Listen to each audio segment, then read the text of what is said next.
पुण्यार्जक हैं उत्कर्ष समूह परिवार भारत।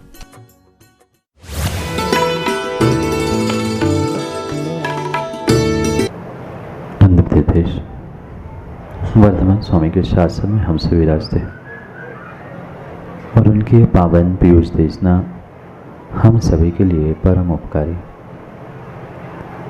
अनादिकाल से हमारी इस आत्मा में जो जन्म, जरा और मृत्यु रूपी रोग लगे, उन रोगों का उपशमन करने वाली कोई परम औषधि है तो वह एकमात्र यह जनवाणी।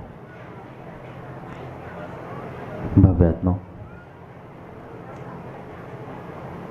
हो अर्धनिशा का सन्नाटा, वन में वनचारी फिरते हैं, तब शांत निराकुल मानस में तुम तत्वों का चिंतन करते।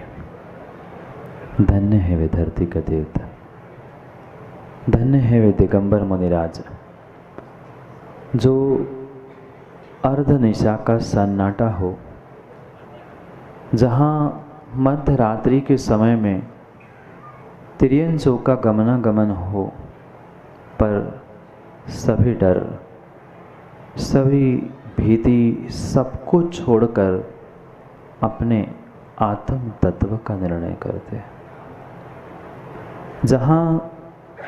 जहाँ एक भोगी सोने का प्रयास करता है, जिस समय इस भोगी को अति निद्रा सताती है, उसी समय पर वे निर्ग्रंथ मुनिराज दिगंबर तपोधन अपनी निद्रा का त्याग करते हुए 3-4 बजे उठकर बैठ जाते हैं।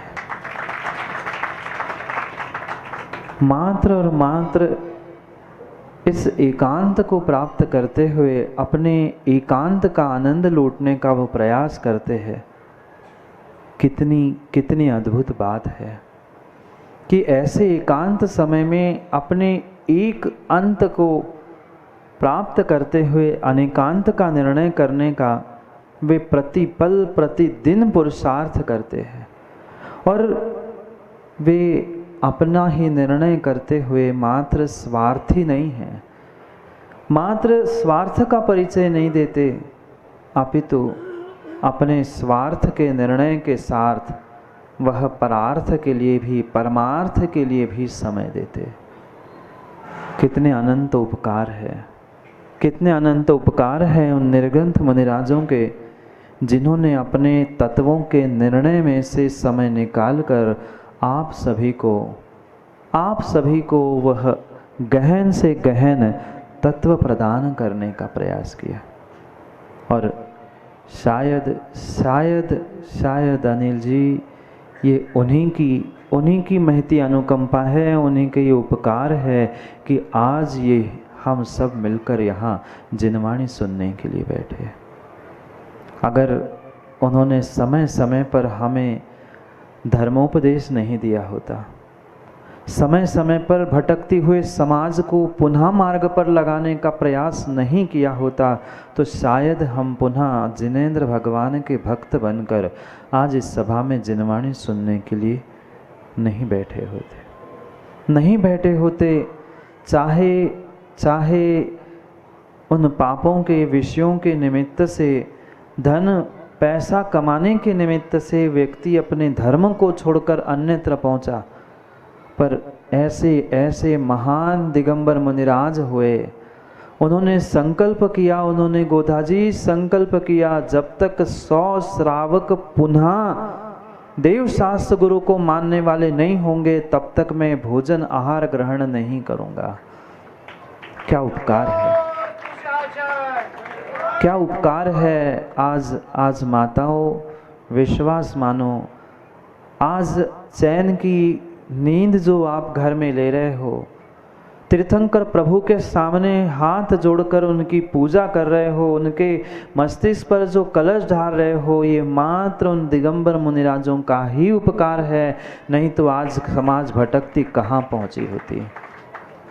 आज भी भटकने वाले हैं, पर आपके पूर्वजों ने आपके पूर्वजों ने, और मैं तो विशेष करके कहना चाहता हूँ, चाहे साय जी हो, कौन से बागड़िया जी हो, जितने जितने जीव हैं उन सब से मैं ये कहना चाहता हूँ, उनके उपकारों को जीवन में मत भूलना। उनके अनंत उपकारों को जीवन में मत भूलना। अगर वे आप पर, हम पर, सब पर उपकार नहीं करते तो पता नहीं किसी के हाथ, किसी के गले और किसी के कुछ काटते हुए मिलते। ये उन दिगंबर मुनिराजों का स्वार्थ और परार्थ रूपी धर्म है। वे अपने अनेकांत का निर्णय करने के लिए एकांत को प्राप्त तो करते ही है, पर उन एकांत में खोजे हुए उन रत्नों को, तत्वों के निर्णय को सब में बिखेर देते हैं कि आप भी उसका अनुभव करो, आप भी उसका आनंद लेने का प्रयास करो। जहाँ एक भोगी मात्र भोगों में, विषयों में लगा है, खाना पीना सोना रोना, इसके अलावा जिसने आज तक कुछ नहीं किया, उसको भी उस कीच से निकालने के लिए, कीचड़ से निकालने के लिए प्रतिपल पुरुषार्थ उन दिगंबर मुनिराजों का है।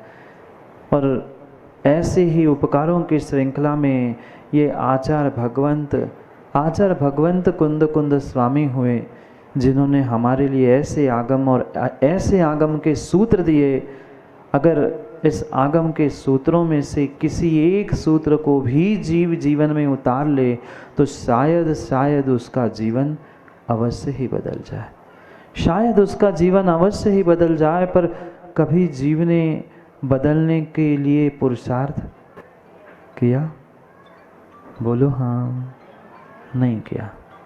नहीं किया। विश्वास मानना, मात्र 2 समय की रोटी, 2-4 समय का सुख भोगने का विचार किया, बड़े बड़े महल बनाए, पर जो पूर्वजों ने, जो हमें बुजुर्गों ने दिया है, हमारे आचार्यों ने, तीर्थंकरों ने जो हमें दिया है, जो मार्ग बताया है, उस पर चलने का कितना प्रयास किया? कभी उनके उपकारों को समझकर उन्होंने दिए हुए तत्वों को अपने भीतर उतारने का प्रयास किया? मैं नहीं कह रहा हूँ। ना हमारे आचार्य ने, तीर्थंकरों ने कहा है तुम घर परिवार और गृहस्थी छोड़कर 24 घंटे इसमें लगो, पर 24 घंटे में क्या हम कुछ घंटे भी देवशास्त्र गुरु को नहीं दे सकते? कितना अहोभाग्य और कितना पुण्य का उदय आप सभी का है। और उज्जैन वालों के तो 2023 के पुण्य की कहना ही क्या, 2023 के पुण्य की कहना ही क्या कि गुरु का आशीर्वाद प्रदीप जी क्या मिला, और एक से एक आयोजनों के साथ हम पुनः उन तत्वों को और आगम को, धर्म को समझने का प्रयास कर रहे हैं। ये अद्भुत बात है जो हमारे लिए दिया हुआ तत्व है, हमारे लिए दिया हुआ जो द्रव्य है, उसको हमें आनंद से ग्रहण करने की आवश्यकता है। ये मात्र धरती के देवता दिगंबर मुनिराजों के उपकार है। चाहे आचार्य भगवंत कुंद स्वामी हो, चाहे आचार्य भगवंत समंतभद्र स्वामी हो, उन्होंने जो लेखनी के माध्यम से हमारे लिए अनेक ग्रंथ प्रदान किए, कितने उसका स्वाध्याय करते हैं माँ? 10 मिनट, 5 मिनट, 2 मिनट, मात्र मंदिर में पहुंचे, अर्घ्य चढ़ाया, हाथ जोड़े, घर वापिस आए। इन देव शास्त्र गुरु के उपकारों को थोड़ा सा याद करो। 24 घंटे में 1 मिनट, मात्र 1 मिनट याद करो। उन मुनिराजों ने कितने परिचय सहन के लिए, उपसर्ग भी सहन के लिए, पर हमारे समाज के लिए और हमारे श्रावकों के लिए कितना बड़ा अनमोल धन दे के गए। पर क्या करे, सचिन जी को समय कहाँ। बुरी नहीं मानना, मैं तो लेता रहता हूँ नाम। मात्र आज व्यक्ति राग द्वेष विषय कसाय ज़्यादा से ज़्यादा जितना मिल जाए इकट्ठा करने में लगा है। मैं पूछना चाहता हूँ, साय जी कमी है कुछ? घर में किसी के कमी है कुछ? नहीं है। पर हम कितना समय धर्म के लिए देते हैं, कितना समय धर्मात्मा के लिए देते हैं, और कितना समय मात्र धन कमाने के लिए देते हैं। माँ, भले धन कमाने के लिए नहीं जाओ, पर गृहस्थी के अलावा कितना समय दिया? साल में एक आध दो बार बुलाते होंगे, क्यों? कितनी बार? साल में एक आध दो बार बुला लिया, इकट्ठे आए और चले गए। पर कभी ये समझने का हमने विचार किया कि हम एकत्रित हो क्यों रहे? सभी मंदिरों में क्षमावाणी हो गई होगी ना, कुछ एक में होगी, अधिकांश मंदिरों में हो गई, कलश भी हो गए, क्षमावाणी हो गए, वह जो व्यवहारिकता थी साल भर की पूरी हो गई, चुकता हो गया हिसाब। अब पुनः कब मिलेंगे?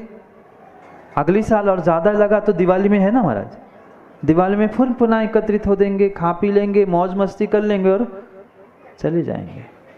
पर जो अनंत उपकार उन निर्ग्रंथों ने किए हैं, उनके बारे में, उनके वाणी के बारे में कभी सुनने का, समझने का प्रयास आज तक नहीं किया। क्यों?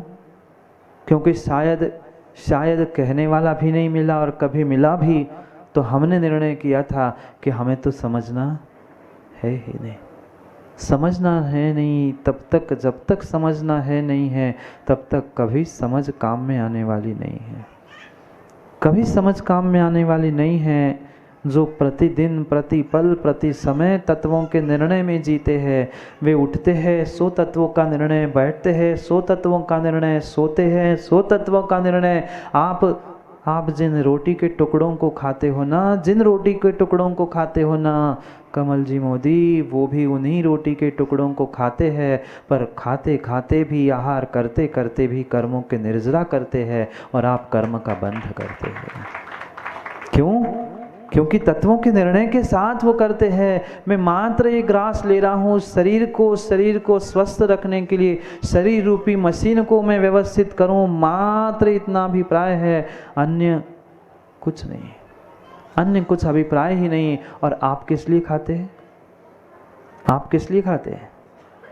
शरीर पुष्ट हो जाए, मैं बलिष्ठ हो जाऊं, दूसरों को बहुत कुछ कर लूं, ये अभिप्राय नहीं था, ये उद्देश्य नहीं था, ये उद्देश्य नहीं था। मनुष्य पर्याय मिली थी, जैन कुल मिला था, उत्कृष्ट श्रावक हम बन चुके थे, पर फिर भी हमें देव, शास्त्र, गुरु, इनकी थोड़ी सी भी कीमत नहीं है, बिल्कुल कीमत नहीं है। आज तो देव, शास्त्र, गुरु के नाम को ही लेकर कई सारे ऐसे जीव हैं नितिन जी, जो मात्र देव, शास्त्र, गुरु को नाम और उनका लेबल आगे करते हुए राजनीति करना चाहते हैं।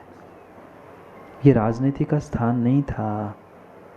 ये धर्म नीति से जीने के लिए हमारे लिए उन बुजुर्गों ने, छोड़ दो गुरु को, छोड़ दो, एक क्षण छोड़ दो रितेश जी, एक समय गुरु को, देव को, भगवान को और जिनवाणी को भी भूल जाओ, पर कम से कम अपने उन बुजुर्गों के बारे में सोचो, जिन बुजुर्गों ने जन्म कहीं हुआ था और यहाँ पहुँचने के बाद भी इस धर्म को और आपके संस्कारों को जागृत रखने का प्रयास किया। आज उन बुजुर्गों के लिए क्या किया आप लोगों ने? क्या किया? अनिल जी, एक बिल्डिंग खड़ी कर ली हमने, धर्मशाला बना ली, हो गया काम? कितनी बार आते हो? नहीं आए। एक आध दो बार, चार बार आए, कोई कार्यक्रम है, बस किसी एक समाज की नहीं, सभी समाज की यही स्थिति है। मैं कहता हूँ उन बुजुर्गों के बारे में सोचो, अपने दादा, परदादा और उनके भी परदादा के बारे में सोचो, जिन्होंने एक पई इकट्ठी करते हुए यहाँ पहुँचने के बाद भी पहुँचे कहीं भी, पर गोधा जी भगवान को उन्होंने नहीं छोड़ा, गुरु को उन्होंने नहीं छोड़ा। और आज देव, शास्त्र, गुरु सामने से निकल जाते हैं, कई एक जीव है वो हाथ जोड़ने के लिए भी तैयार नहीं है। किस काम के तुम जैनी? मात्र जैन नाम के होने से काम नहीं होगा, मात्र जैन नाम के होने से काम नहीं होगा। ज्ञानी 8 उपास मात्र करने से काम नहीं होगा। जिनके लिए हम कर रहे हैं उनके प्रति हम कितने समर्पित हैं, हमारे बुजुर्ग क्या थे और हम क्या है, उन दोनों में तुलना कर लो। एक क्षण देवशास्त्र गुरु नहीं, मैं अपने कुल, वंश, परंपरा जिनकी बदौलत इस उत्तर भारत में आज तक धर्म जीवंत है, मध्य भारत में आज तक धर्म जीवंत है, उनके बारे में कुछ क्षण विचार करते हुए निर्णय करो कि उनका समर्पण क्या था। फिर सोचेंगे उन गुरुओं का समर्पण क्या था, फिर सोचेंगे भगवंतों का समर्पण कितना बड़ा था। पर महाराज, हमें धन दौलत कमाने से और विषय भोगों में से फुर्सत कितनी है? नहीं है। बिल्कुल बिल्कुल हमने समझने का प्रयास ही नहीं किया। यहाँ तो कुंद कुंद भगवान उन निर्ग्रंथों के बारे में, निर्ग्रंथों के धर्म के बारे में समझाने का प्रयास कर रहे हैं, क्योंकि रहन सार में श्रावक धर्म और श्रवण धर्म दोनों को युगपत कह रहे हैं। युगपत कह रहे हैं। अगली 2 गाथाओं के माध्यम से कुंद कुंद भगवान समझाने वाले हैं कि जागो जागो जागो, उनके उपकारों के बारे में एक बार जीवन में याद करो कि उन्होंने तत्वों के निर्णय कराने के लिए, करने के लिए कितनी कितनी मेहनत की। अपने अपने तन में, शरीर में शक्ति नहीं होने पर भी वे प्रति समय समाज का, श्रावकों का उद्धार हो, इसलिए अपने समय में से समय निकालकर समय और समय सार देते गए। कितना ले पाए, कितना ग्रहण कर पाए? विरले ही पुण्यात्मा है जो उस सत्य को समझ पाए। पूजा में तो कई बार मात्र पढ़ लिया हो, अर्धनिशा का सन्नाटा हो, वन में वनचारी फिरते हो। पढ़ते हैं ना, पढ़ते हैं, पर पढ़ते ही रहे बस। इतना पढ़ लिया, पढ़ के अनिल जी पढ़ा तो बन गए, आप नहीं। ऐसे भी जीव है, इतना सारा पढ़ लिया, तत्वों का निर्णय कहते कहते वह तत्व अशोक ठेकेदार को इतने अजीर्ण हो गए कि जिनके द्वारा हमें तत्वों का निर्णय मिला था, उनके प्रति हाथ जोड़ने की भी भाव नहीं हो रहे। ये ध्यान रखना। जिन ग्रंथों को तुम पूज रहे हो, मान रहे हो, सम्मान दे रहे हो, वह ग्रंथ कहीं आसमान से नहीं टपके थे। तीर्थंकर भगवान से भी ग्रंथ नहीं बने थे, उन्होंने तो मात्र दिव्य धनी प्रदान की थी। ये ग्रंथों का अगर कहीं उपकार है तो इन निर्ग्रंथों के कारण से तुम्हें ग्रंथ मिले हैं। इसलिए मात्र ग्रंथों से तत्वों के निर्णय नहीं होते। जिन्होंने गहरे तत्वों के निर्णय करते हुए, निर्ग्रंथ पद को धारण करते हुए अपनी विशेष त्याग तपस्या का पुरुषार्थ किया है, उनके बारे में भी कभी जीवन में और दिन में 24 घंटे में एक बार सोच लेना। माँ भोजन बनाने से पहले, भोजन करने से पहले हर एक जैनी को निर्ग्रंथ गुरु के बारे में सोचना और विचार करना आवश्यक है। हम तो दिन में 2 बार, 4 बार, 6 बार, 10 बार, कितनी बार खाते हैं। और कोई एकाध बार 4 उपास, 10 उपास या एकासन कर लेता है तो तुरंत अनिल जी बुलाते और माला पहना देते हैं। फिर कभी जो निर्ग्रंथ दिगंबर मुनिराज या साधु तपस्वी महीनों के उपवास करते हैं, वह प्रतिदिन एकासन करते हैं, उनके प्रति कभी हमने सम्मान की भाव रखे? उनको आवश्यकता नहीं है।